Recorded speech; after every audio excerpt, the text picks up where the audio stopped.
You're muted. Now I'm not muted.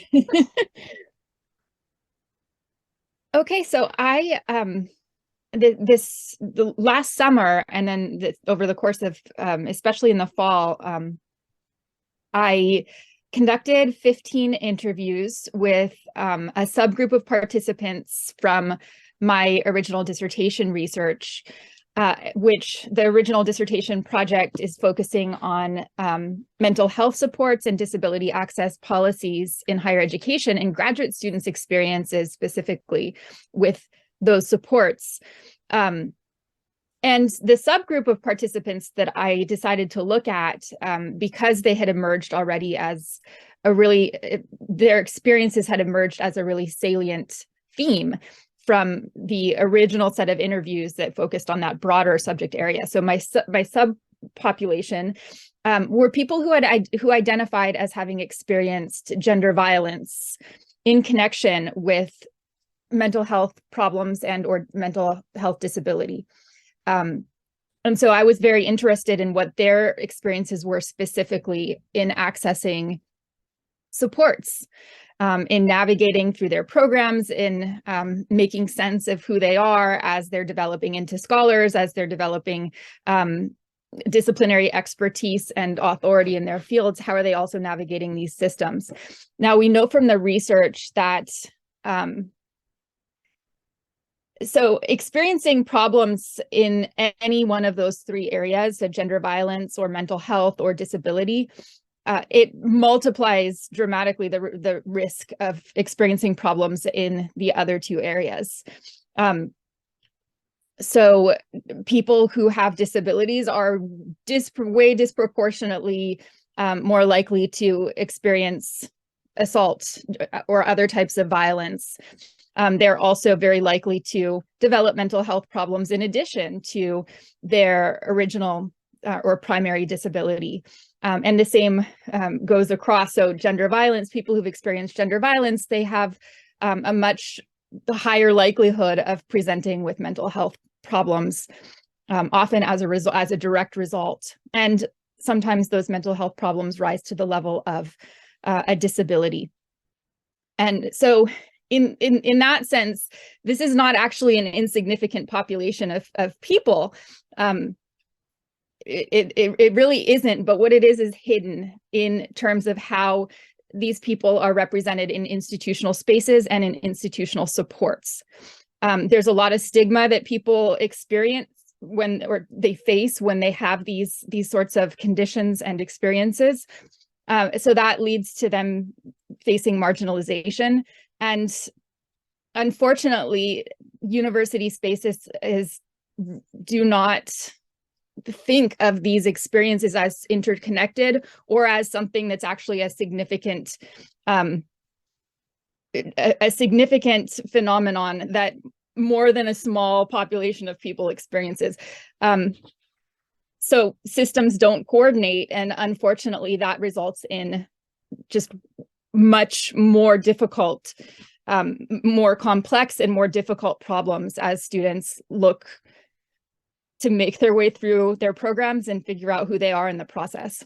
So my methods were really just in-depth interviews. I spent anywhere between, I don't think any of mine were less than an hour. Any of my interviews were less than an hour. Some of them went up to 2.5 hours. Very in-depth interviews with 15 people. I conducted these interviews in the summer, and then I transcribed them and have been working through analysis in the fall and this early part of the semester. Okay, next slide.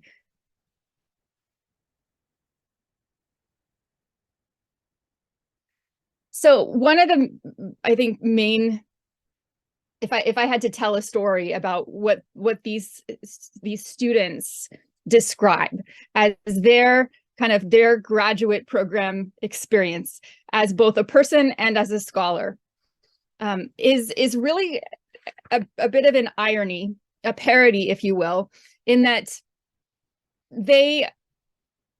they have to navigate the university environment alongside of navigating their disciplines, alongside of navigating their programs and all of the challenges that all of that involves. They've got this sort of parallel track that they're on, which requires them learning the institution and learning how to access supports and how then the institution reflects back on them. And they pass through this series of like checkpoints where they have to recount their past traumas in order to be able to qualify for services that are responsive to those traumas that will then help them or enable them to get through their programs.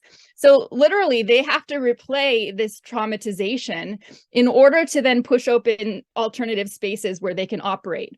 Whether that's getting disability resources or services, accommodations, or having those accommodations implemented.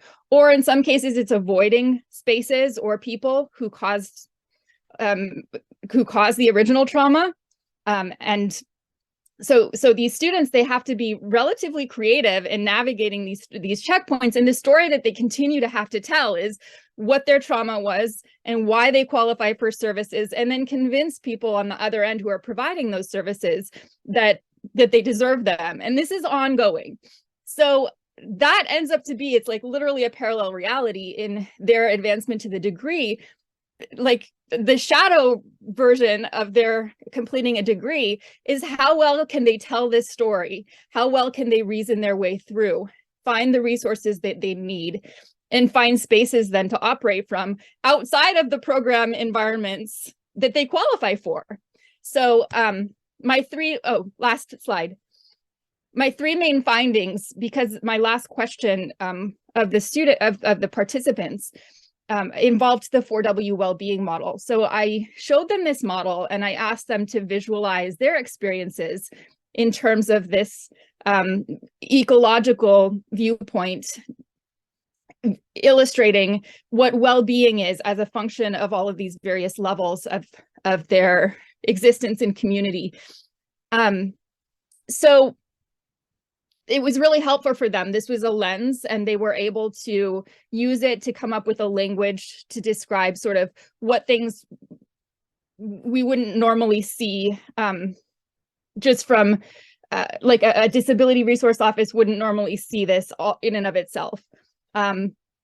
Or a program environment wouldn't normally see this in and of themselves. So in most cases for these students, bodily sovereignty was critically harmed at some point. And so this was a big concern. It wasn't just a mental challenge. It was like this nexus in their body, in their mind, and how they could move through their spaces.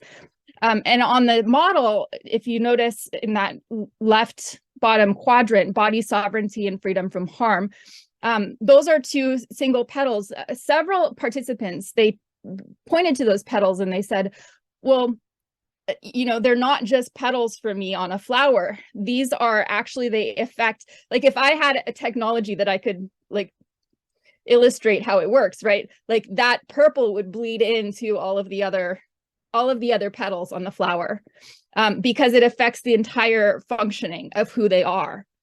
And that's stuff that it's not like an isolated experience that they can just go to McBurney and say, oh, I need this and get it fixed there. It feeds into all of the other areas of their life. And in that sense, they also face extraordinary costs that are not accounted for anywhere. So unfortunately, the discourses in many universities, they're very individualized. They focus on self-care. They focus on resiliency. The message is you need to bear up more. You need to figure out how to take care of yourself better. So the responsibility is on the students, as opposed to, for example, mutual care and belonging, which are keys to, being connected in society, being connected in community.